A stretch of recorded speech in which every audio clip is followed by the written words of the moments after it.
Hello, everybody. Welcome to the Instagrits podcast. My name is Devin Adams, CEO and head coach, and I'm determined to inspire. As you can see, we have Star-Lord in the building, a.k.a. David Stills, a.k.a. Chef B.R. Stills. What was your nickname I came up with? What was something it? Cooks or something? I don't remember. D Cooks? I don't know. But Chef Cooks, D Stills, he's in the building. We already know he's the recipe guru, the head of that whole movement that we're doing with PHF.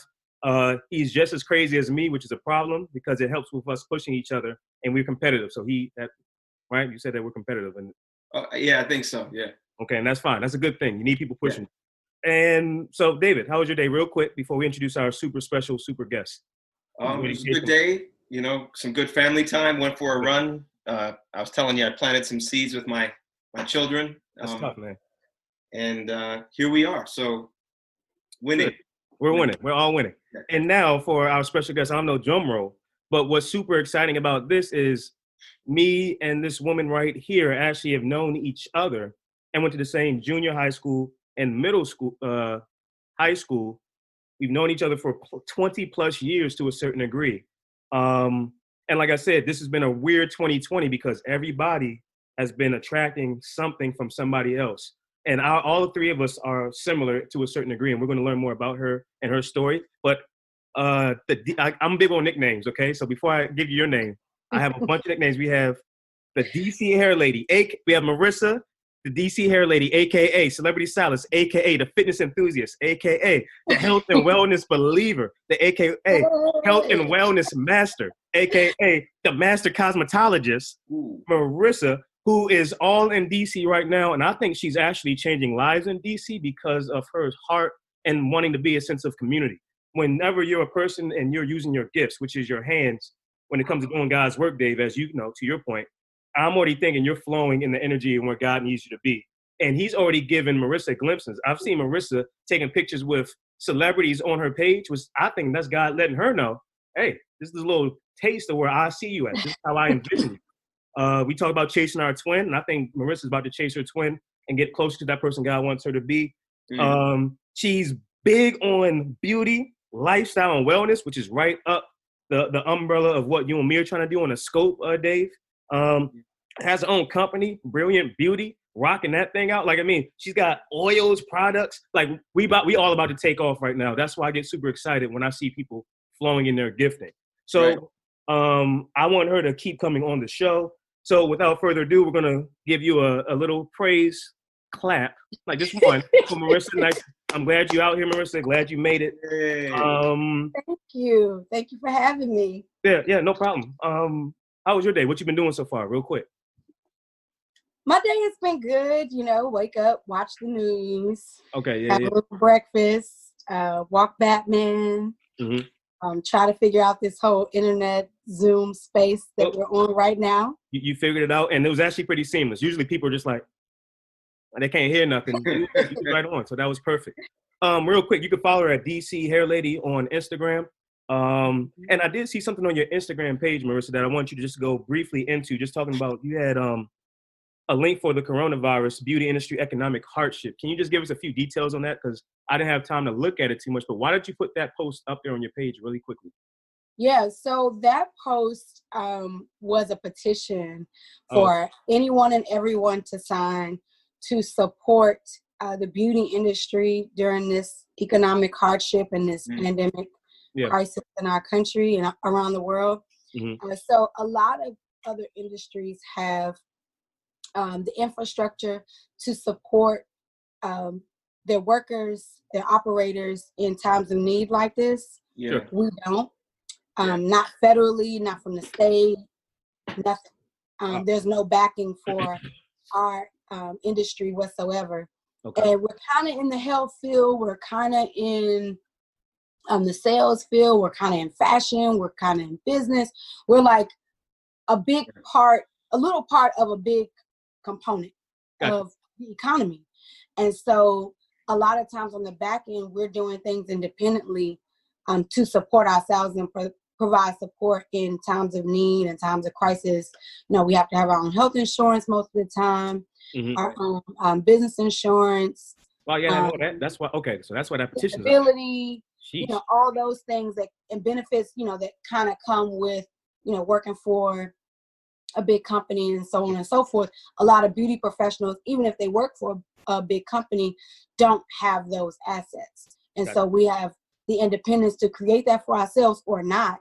A lot of times there's not much money left over by the time you cover your overhead and your expenses and your family and your lifestyle to do those things. Some of us have made the sacrifices to do them. Some of us haven't. But this has not been an issue that most beauty professionals have been able to foresee, to be prepared for. And also, case in point, like most beauty professionals are just getting started in our peak of our first quarter. January is kind of slow. Things pick up in February. They really kick off like in spring, like Easter. And so we kind of got cut at the cord mid-March. See, this is good because I don't know none of this. I'm ignorant to this whole field. I don't know about you, David, but I don't know. No, this is new. Yeah. Yeah. So like the holidays is a big boom. Easter, you have Mother's Day, graduations. That's peak season. That's all peak season. Then things kind of drop after 4th of July. And they pick up like August, end of August, when everybody comes back from all their vacations and travel and getting ready for back to school. That kind of just stays consistent through the rest of the year. So there are highs and lows in every industry. And so this is like a low on top of a low. So we need to sign this thing. I need to go on your page. I need to find this link, and we need to promote this thing and sign it. Yeah, we need help. We need help as a massive structure. And I mean, not even just like beauticians, but the people that support us, our staff, our assistants. We have an awesome salon manager and receptionist where I work, Manny. I think about Manny all the time. Like, I mean, he's someone with so many skills, and he dedicates most of his life to serving us and helping us serve others. And so those are things that get lost in the confusion of all of this. So, I mean, unemployment helps. But even that is kind of like a crash course landing right now because everybody's on the sites. Everybody's trying to get the same aid. So we all got to get as much as we can from every source. Gotcha. Right. So I'm going to make sure that I promote that. I'm going to make sure I sign it right after this because that's important. We all need to. Numbers add up. Strength in numbers, strength in consistency. So we'll do that. Also, David, guess what her two favorite words are? I think you can guess one of them. It's the main thing on this podcast. It begins with an A and a C and a C. Is it accountability? Yeah, once she told me that accountability and encouragement were two things that she lived by. I was like, oh snap! I was like, wow, all right. Okay. So it's just like, yo, you just got to come on here. So yeah, like I said, welcome. I already think you're gonna blow up. I already gave you nicknames. Nicknames are important to me. If you don't know this already. One last part, David, give us one win for today. Marissa, give me one win for today. One win that I did my morning affirmations and I got both my exercises in and I did my cold and hot water contrast with my red light machine. That's a huge win and I'm staying calm. What's yours? Go, Dave. The one that we were talking about where I had an excuse to not go for the run, but I chose to go for it anyway. That's a win. Yeah, there's been a lot of wins today. That was one of them, yeah. Good. Marissa, go. Definitely jumping on this podcast with you guys has been a huge win for me. That's awesome. We've been in social isolation. I was telling Devin earlier, like I'm used to servicing, a bunch of people a day. I'm used to interacting with a lot of people a day and having really intimate time, conversations, healing, helping, just interaction, whatever that is. And so, touching people like by the numbers, by the minute is a huge chunk of my day. So being on live with you guys and, having some interaction and some structure and talking about the things that I love and feel so good about, like, is all the win for me. I haven't talked about beauty like all week. Well, what's good about this is she's a real one, Dave, and I didn't even know this until our call. She's a full savage. And I don't use the word full savage that much, but full savage mode, you know how we feel about our real ones. So like I said, Dave, jump in if you got any other questions. Did you want to say anything real quick, Dave, or anything real quick before we get going? Because I know we got 40 minutes. Yeah, this is all about Marissa, and I know that you have some questions, and I'll jump in. I'm just taking some notes, so Okay. I'll jump in. Okay, yeah, jump in whenever you need to. But like I said, this is important because it's been a long time since I've actually talked to Marissa, and I don't think people really understand the depth of her knowledge when it comes to her industry. What got us to this point now, Marissa? So what happened after you stopped playing clarinet in freshman year of high school? But what got you into the hair? Were you always into beauty and fashion like this? What's the journey? Yeah, Give us the elevator speech. I need the elevator. Yeah, so I've always been into beauty since I was a little girl. Okay. I would say my story, which is a big part of my story, is when I was 5 years old, my mom took me to the hair salon. Mm-hmm. She could no longer manage my hair on her own. Okay. And she took me to Bill, who is my current coworker and the owner of the salon that I occupy. That's what's up. And have been there for 12 years. And so I met Bill when I was 5 years old. He was a good friend of my mom's, and he was her hairstylist. And she said, help me manage my child's hair. Okay. I had hair down in my butt. It was long, it was wavy, it was curly, it was all these things my mom did not know how to do successfully on top of her career and her life. Okay. And so anyway, my experience of Bill was in the salon, and they had champagne, and it was, everybody was dressed so nice, and this was in the 90s. So you was drinking champagne at 5? Huh? You was drinking champagne at 5? I was drinking apple cider vinegar. I mean, apple cider, not apple cider vinegar. Apple cider. I like where your mind is, though. I know David likes where your mind is because that's important. Yeah. That's now I'm drinking apple cider vinegar. Okay. But then I was just drinking apple cider because I was, obviously a kid. But the transformation that happened in that chair that day, like, it changed my life, my little 5-year-old life. And I told my mom in the car, I was like, I'm going to be a hairdresser. I'm going to be just like Bill. He has magic. And she said, oh, really? I was like, yeah, mommy, we need to go to New York because we can be on the perm box with the PCJ girls because we got all this long, luxurious hair. Well, I do. And we can make money. And she was just like, well, that's a good story. This girl is tripping. And so ever since then, I had, an innate passion for beauty that I felt the magic. I felt the power. I felt beautiful. I felt a different level, a different art of self-esteem, and being able to give that to somebody as it was given unto me was always something that was attractive to me. And so I always played with my dolls. I was obsessed with doing their hair. I was obsessed with doing all my friends' hair, my cousins. Anytime they would come to my house, it was like, okay, let's play in your hair. Let's play dress up.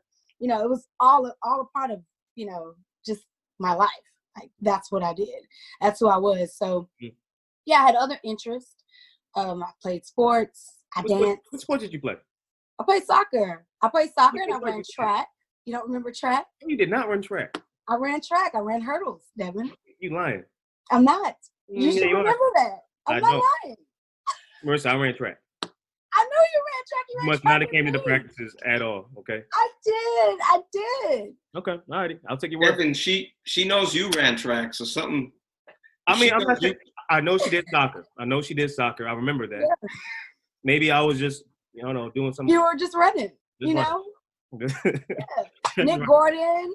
Nick Flash Gordon, yeah. Okay, yeah. I stand corrected. I'm sorry. Kiki, Alexis. Like, it wasn't long that I ran track because eventually I had to choose between all these activities, and track was like all day on Saturday. Okay.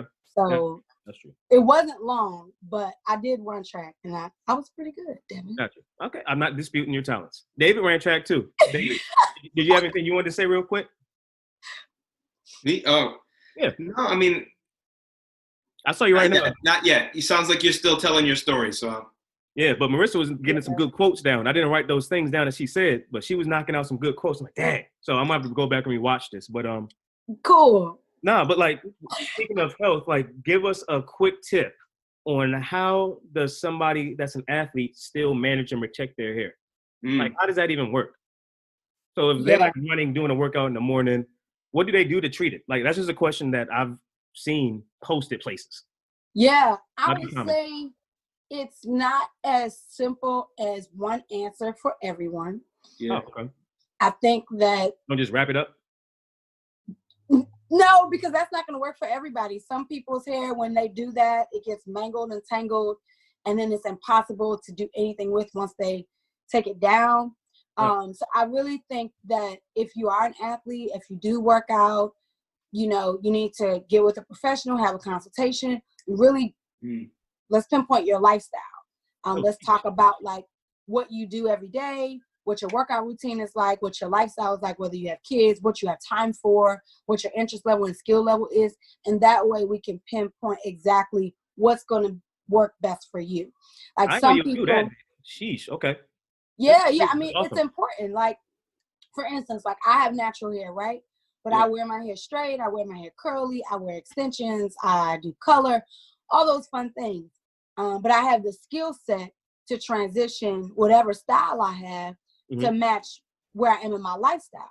Now, because working out is a lifestyle for me and also beauty is a lifestyle for me, I have to always be conscious of like my next move. Like I can't leave the gym completely, just done. Like it has to be back together. Because I'm my billboard, number one. You are your brand. No matter where I go, you're always running into somebody. You're always, on point, and you're always expected to be who you represent. Right. So I have to make sure that whatever I'm doing with my hair that week is in alignment with my workouts and my lifestyle. For instance, like I'm on this Zoom call with you. So if I woke up like this, or I had to work out, bedhead, crazy look, like I gotta have something that could transform easily. So you have to talk, it's best to talk to a professional to kind of like navigate what your day-to-day is. And I'd say like establish like 3 good styles, 3 good go-tos that you can go to that you can transition from. Whether that's a bun, a ponytail, a wash and go. And that's whether you're chemically relaxed or if you have natural hair or what have you. Having the right tools, having the right kind of scrunchies, hair ties, things like that, the right kind of bobby pins, just having like your little arsenal set up in your gym bag or on the go in your purse in the car so that you have a couple things in case things go awry because the elements are real. It's not just working out. If you're African American, you got to think about the rain. You got to think about the humidity. So you never want to work against yourself. You want to work with yourself. You want to work with the elements, what your workouts are. A lot of my clients work out, pretty much all of them. And they're wonderful, ambitious, brilliant, beautiful women that I miss so much right now. But you should do a Zoom check-in with them. Huh? You should do a Zoom check-in with them. Yeah, a Zoom check-in would be cool. A Zoom check-in would be cool. I've been, texting, calling, that kind of thing, but a Zoom check-in would actually be cool. But yeah, they all kind of like have their rhythm and have their assignments and kind of have it going on. But for every new person, I definitely like to like dive deep and get into like, all right, let's get a game plan going. What are your goals? How can we make your day-to-day easier and keep you looking good? Because when you look good, you feel good and you're far more productive. So it can be done. That's so just hearing you talk about it, it's clear that you're passionate about it, and it's a world that I'm not that familiar with, but it sounds sounds like it can be individualized. It sounds like it has. What I really like about it is that there isn't any one answer, and it depends on kind of your, like you were saying, your goals, your lifestyle, and maybe your expectations, your like what you need. Like you talked about yourself as a billboard. If you're going to be doing beauty and hair and all of this, then you need to look a certain way, or else people are going to immediately say, why would I come to you? So that's very interesting. And I want to go back to when you were 5. You said that you referred to it as a transformation that changed your life. Yeah. You said it was magic. You said you felt power, self-esteem, beauty. My question is, it's focused and then it's more general. And you've kind of you've spoken about this a lot already, but I want to be specific. What is the importance of hair for Black women and women of color? And 2, what is the importance of physical appearance for Black people. Shout out to CJ Walker, Madam CJ, that joined us out doing this kind of tough. Did you watch it? It's huge. It's huge. I will speak from people first, and then I'll break it down for Black people, and then I'll break it down for Black women. Okay. So people in general, people are visual, and we don't really know how weak we are in that department until we've been tested. It's just like if you go into an interview and you look polished, you look poised, you look clean, you look attractive. You know, let's say you have like a nice beard, you have, you know, your hair is cut fly, your suit looks nice. People automatically trust you.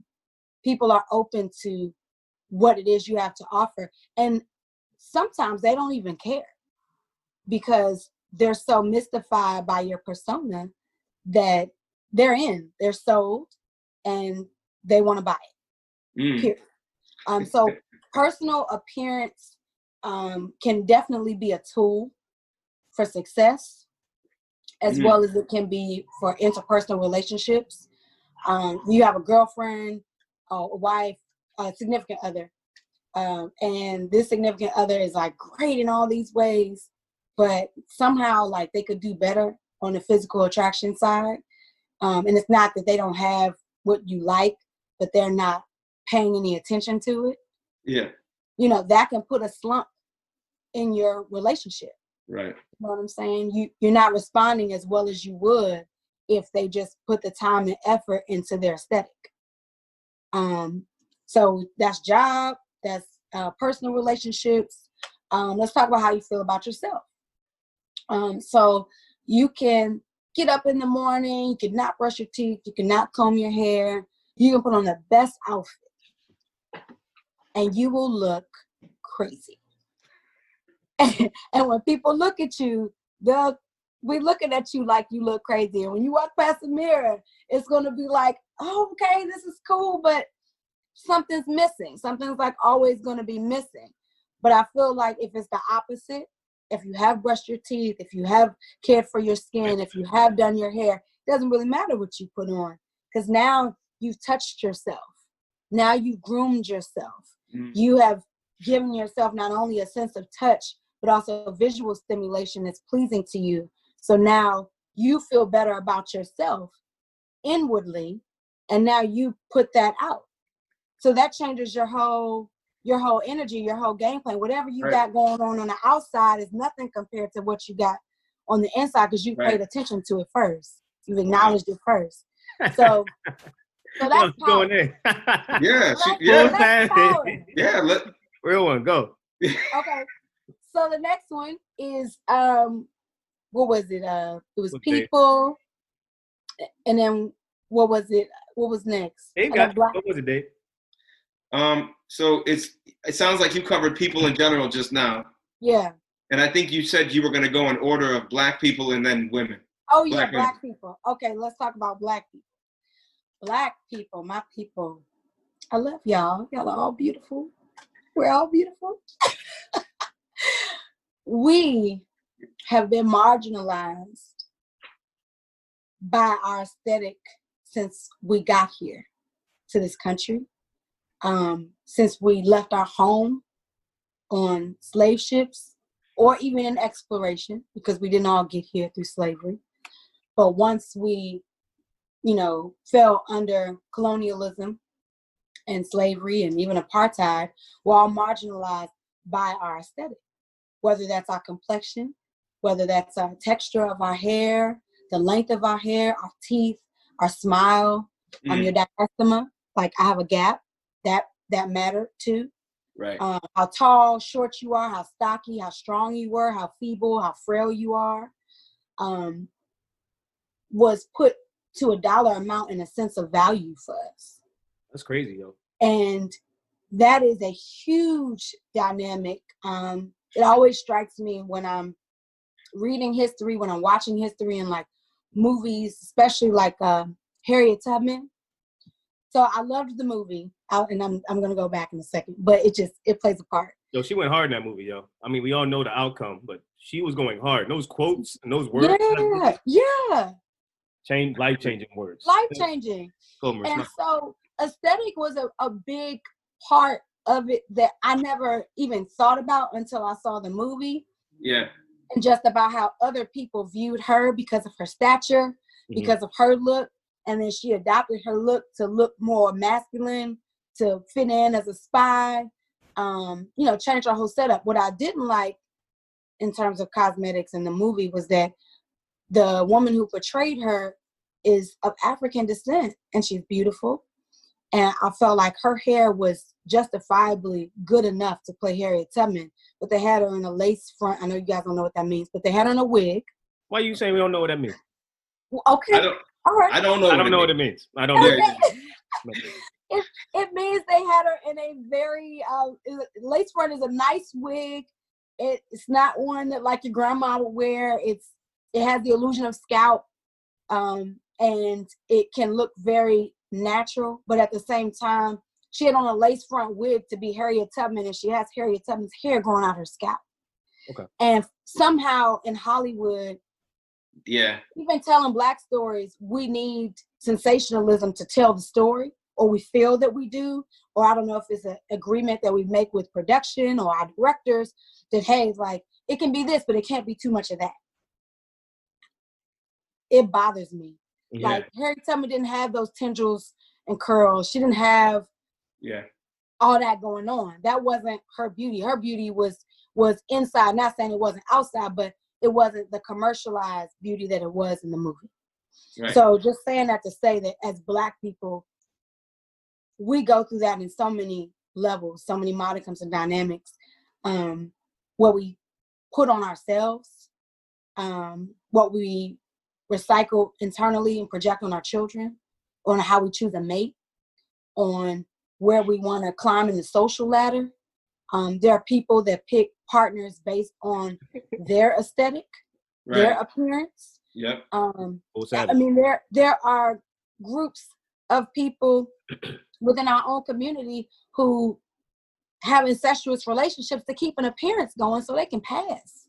So they can be considered more established and higher in society because they've kept their skin lighter and they've kept their hair straighter. Right. And they don't want in on anything browner or anything with more texture or what have you. And they're willing to risk their genetic gene pool for that. So it goes deep with Black people. And then we're going to start on Black women. Mm-hmm. Black women, I love y'all. And I've probably been waiting for this conversation for a minute, or I've had several different micro conversations around this. Mm-hmm. We are so beautiful and complex, and I'm really proud of the state of beauty at this moment for Black women. For the first time in a long time, we are regaining our self-esteem and our self-pride and whatever it is of our hair, while also maintaining a sense of allure and imagination with exploring different ways to enhance our appearance as well. I don't think there's anything wrong with enhancements. I do think sometimes it goes too far, as many things do, with no limits. You know, people can get as eccentric as they want with their weaves, with their nose, with their breasts, with their lips, with their booty, you know, with whatever it is they're trying to curtail for this appearance in their mind, who they want to be and who they deem as beautiful. I feel like Black women are probably the least celebrated and protected woman on this earth. I think we celebrate each other, but I feel like there's always a conflict when it comes to our appearance and our value on another level that we have to deal with interpersonally with our connections with our mates, with our men, with our peers.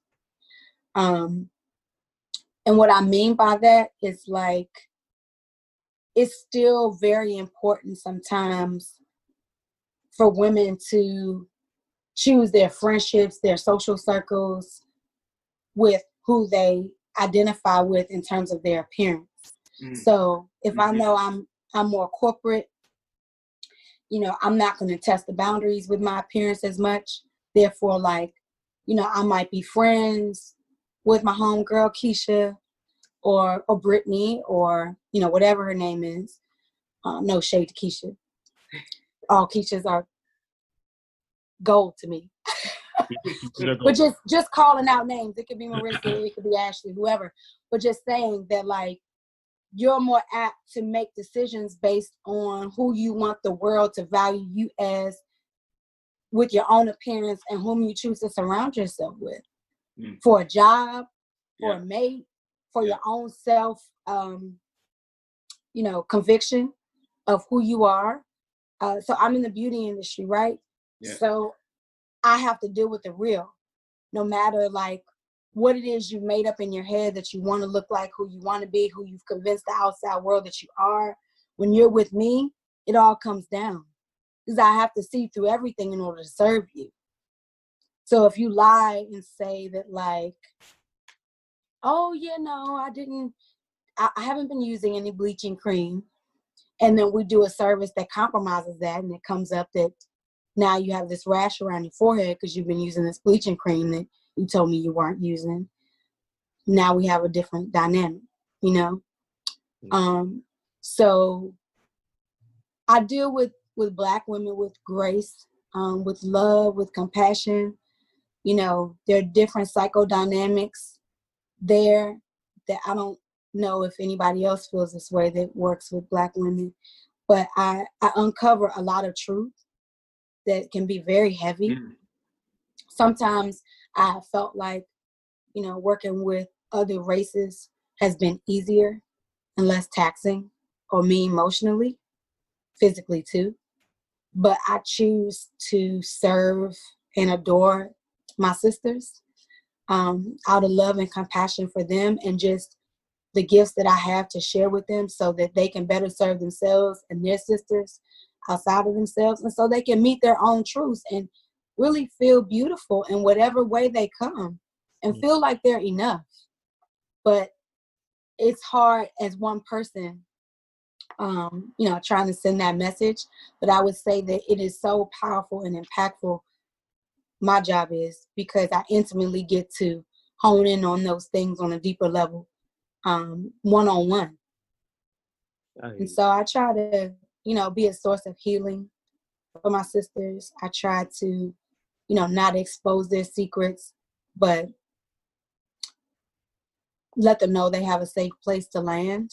And you're probably like, what secrets? Like, it's just hair. But a lot of women hide behind their hair. Right. They hide behind their hair for their husbands. You know, they got this man that thinks they think they have this straight hair. It's long and luxurious, so thinks they have it easy and they're not high maintenance. No, we all have insecurities. We all have things we have. Yeah. We all have insecurities. And like I said, to your point, Marissa, you're gonna have to do another one of these probably like in another hour. Like we're gonna do another one of these. We have to.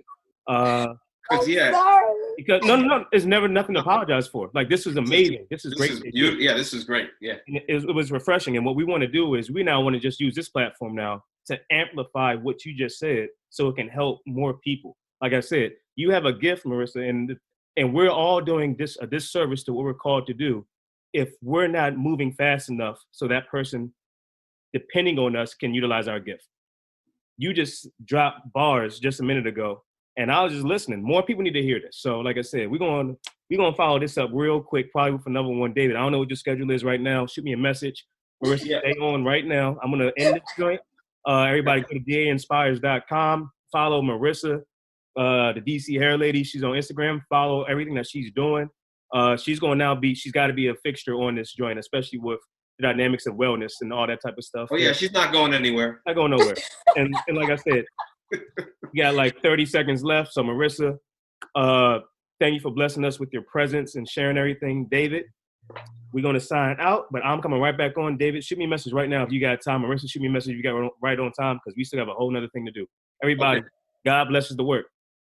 God blesses the work. God blesses the work. Peace out. Thank you. God blesses the work. Boom, we out.